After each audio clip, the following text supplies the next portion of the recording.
మొన్నదాకా ఈ ఎమోషనల్ సినిమాలు, action movies, ఈ హారర్ ఇలాంటివన్నీ చేశారు. మళ్ళీ మొత్తానికి మనకు కావాల్సిన ఫ్యామిలీ ఎంటర్టైన్మెంట్కి వచ్చారు. ఎలా ఉందన్నా మొత్తం? నేను యాక్చువల్లీ నిజం చెప్పాలంటే గత 3-4 ఏళ్ళుగా బ్యాక్ టు బ్యాక్ అన్నీ కూడా ఫిజికలీ మెంటలీ డ్యామేజింగ్ సినిమాలు. అంటే సెట్కి వెళ్తే పొగ, మట్టి, నిప్పు, ఒంటి మీద రక్తం, రోజు ఏడడం ఆడడం, వోకల్ కార్డులు దెబ్బతినేసి ఇలాంటివన్నీ ఉన్నాయి. ఏంటి మైకిల్, భైరవకోన, రాయన్, క్యాప్టెన్ మిల్లర్ అన్నిలాగే, ఏవన్ ఎక్స్ప్రెస్ అన్నిలాగే ఉన్నాయి. అప్పుడు నాకు లోపల కూడా ఏమనిపించింది అంటే భైరవకోనప్పుడు ఎక్కువ థియేటర్కి లేడీస్ వచ్చారు. అండ్ నాకు చాలా ఇంట్రెస్టింగ్ ర్యాండమ్గా ఏంటో 2-3 లేడీస్ అనింది సినిమా నచ్చిందా అండి. నేను ఒకసారి అడిగితే ఒకరి దగ్గర సినిమా ఎలా ఉంటే ఏంటమ్మా నీ సినిమా అమ్మా మేము చూస్తామమ్మా అన్నారు. నాకు అంతకన్నా పెద్ద సడన్గా ఏదో అనిపిస్తుంది కదా. సరే పాపం అందరూ ఎప్పుడు చూసినా కూడా వెంకటాద్రి ఎక్స్ప్రెస్ లాంటి ఒక సినిమా చేయి అంటున్నారు. నేను నా పర్సనల్ ఇంట్రెస్ట్ల మీద ఏంటి భైరవకోన ఊరికి వెళ్ళాడు, మైకిల్ అని చంపేస్తాను వెళ్తున్నానేమో, మంచి ఫ్యామిలీ ఎంటర్టైన్ చేయాలనుకున్నా. నేను అనుకున్న టైంకి యూనివర్సే కుదించినట్టు, దేవుడు కుదించినట్టు కరెక్ట్గా మళ్ళీ ప్రసన్న త్రినాథ్ గారు వచ్చారు. ఐ వాజ్ లైక్ ఓకే, ఇంతకన్నా పర్ఫెక్ట్గా ఇంకెక్కడ కుదురుద్ది అనుకుని. యూజువలీ నేను ఎప్పుడు నా సినిమా సెట్ చేసుకుంటా, దానికోసం పోరాడు డైరెక్టర్ని పట్టుకుని కథ పట్టుకుని అన్నీ చేస్తా. దీనికి అవి ఏం చేయలేం, ఇది నాకుగా వచ్చింది సినిమా. ఓకే కథ బాగుంది, సెటప్ బాగుంది చేసి. కానీ ప్రసన్న కుమార్ బెజవాడ అన్న మన త్రినాథరావు గారి కాంబినేషన్ మీరు ఎప్పుడో చెయ్యాలి, అది ఇంత లేట్ అయింది అని ఇది ఉంది కదా. అంటే అది ఎందుకు మిస్ అయిందన్న అసలు? ఎందుకు మిస్ అయినా ఇండస్ట్రీలో ఎక్కడ ఉంటాయి కదా లెక్కలు, పాలిటిక్స్. నాకు తెలుసా మిస్ అయిన 2 సినిమాలు కూడా మంచి హిట్. మంచి హిట్. నాకు అది సెంటిమెంట్గా ఎప్పుడు ప్రశ్న ఏ కథ రాసినా ఫస్ట్ నాకే చెప్తాడు. ఓకేనా, నేను బాగుంది వదిలిపోయింది అన్నాక దాని తర్వాత ఇంకా సో ఈ సినిమా కూడా అందుకే నా ఫస్ట్ నాకు చెప్పక, ఈ కథ నాకు ఫస్ట్ చెప్పలా, అందుకే సినిమా సెట్ అయింది. సో అలా దానికి కారణాలు 2-3 అఫ్ కోర్స్ ఆ టైంలో ఆ సినిమాలు జరుగుతుంటే కెరియర్ గ్రాఫ్ వేరేలా ఉండేది. But that apart I still think బెస్టే జరిగింది కదా, కొంచెం లేట్ అయినా. సో మనం కరెక్ట్గా మన పని మనం చేసామంటే మనకి యూనివర్సే కుదురుస్తుంది.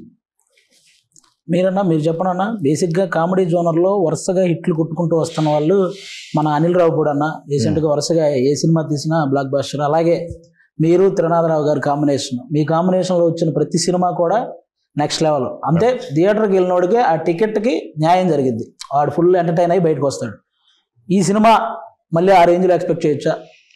దానికంటే నేను టెంప్లెట్గా చాలా సార్లు చెప్తుంది, ఇప్పటి వరకు మేము మా అన్ని సినిమాల్లో కామెడీ ఉంది, but for the first time comedy cinema చేసాం. అవుట్ అండ్ అవుట్ ఎంటర్టైన్మెంట్ మా దాంట్లో so proper out and out entertainer ఇది మా వైపు నుంచి వస్తుంది. శివరాత్రికి టు ది కోర్ ఎంజాయ్ చేస్తారు అనుకుంటున్నాం. అది టీజర్లో అయితే ఆల్మోస్ట్ ఆ టీజర్లో వచ్చిన మజాకాల్లో ఎంటర్టైన్మెంట్ కాకుండా ఏ ఎదురు చూడొచ్చు అన్నాను. ఎంటర్టైన్మెంట్ మంచి పాటలు వెళ్తాం కూడా అంతే, దీన్ని కరెక్ట్ ఎక్స్పెక్ట్ చేసినా బాగుంటుంది. టీజర్లో ఒక డైలాగ్ ఉంది కదన్న, రకులా రెజీనా అంటే నేనేం చెప్పను. ఇది రకులా రెజీనా అనేది మీ సైడ్ నుంచి మీరు చెప్పారా ఆ పేర్లు, లేకపోతే ఇదే సమంత తమన్నా అంటే డిస్కషన్ వచ్చేది కాదు కదా, నాకు అర్థం కాల అనేది.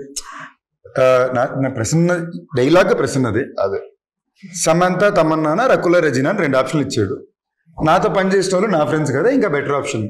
తెలియని వాళ్ళ మీద జోక్ వేయడం దేనికి, తెలిసిన వాళ్ళ మీద బెటర్ కదా అనేది పాయింట్.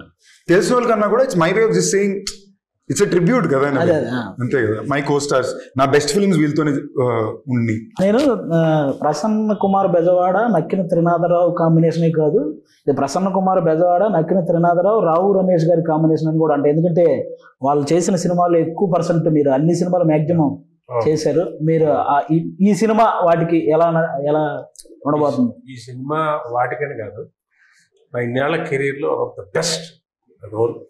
సందీప్ కృష్ణ గారు మేము చేసిన సీన్స్ కానీ, కొడుకు తండ్రి నాకు తెలిసి ఇంత లిబరల్ తండ్రి చేసి ఉండరు కదా, లేదు కానీ కొంతవరకు ఎవడో చేసి ఉండదు సినిమా ఇండస్ట్రీలో. తండ్రి ఆల్మోస్ట్ ఫ్రెండ్స్ లాగా, తనకు ఫ్రెండ్ ఉంటే ఎలా ఉంటుందో అంత ఈక్వల్ గా ఉండే ఒక, ఇప్పుడు జనరల్ గా చెప్పచ్చు, ఇప్పుడు ఈయన కనుక బయటకు వెళ్ళి సైడ్ కొట్టి తీసుకు వస్తే ఎలా ఎందుకు కొట్టావు అని వీడియో వెళ్ళాడు అనుకోండి బయటికి, అలాంటి పాత్ర. ఇన్నేళ్ళ నుంచి నేను నా కొడుకు ఏం చెప్పాను సినిమాలో, ఇప్పుడు నేనేం చెప్తున్నాను, సో అదే చెప్తున్నాను. వాళ్ళ కాంబినేషన్ కాదు, నేను ఇంతవరకు చేసిన దానిలో ఇంత డ్యామ్ టూ లిబరల్ క్యారెక్టర్ అంటే ముట్టుకోను ఒక్క బూత్ డైలాగ్ రాయగా, బూత్ అని అనగానే ఒక చిన్న డబుల్ మీనింగ్ డైలాగ్ కూడా లేదు. మీ సైడ్ అంతేనా సార్? అసలు సినిమా మొత్తంలోనే ఏ సినిమాకి రాయలేదు నేను. ఇప్పటివరకు ఏ సినిమాలోనూ రాయలే. ఇందులో అసలు ఆశ్చర్యపోతారు, అసలు టచ్ ఏముండదు. కానీ ఐ ఇంటెన్స్ కామెడీ థియేటర్లో ఊగుతుంటుంది. వాళ్ళ నేను చెప్తూ ఉంటాను కదా, అక్షరాలు కాదు చప్పట్లు రాస్తాను నేను. చంద్రబాబు మన త్రినాథ్ రకిన్ గారి కాంబినేషన్, ఆయన ఎనర్జీ ప్రతి ఫ్రేమ్ లో. ఈయన కూడా చాలా కొత్తగా ఉంటుంది సినిమా, చాలా కూల్ గా హాయిగా. మామూలుగా కొడుకు ఆ ఇద్దరు మధ్య భలే ఉంటాయి ఆ సీన్స్. చాలా మంది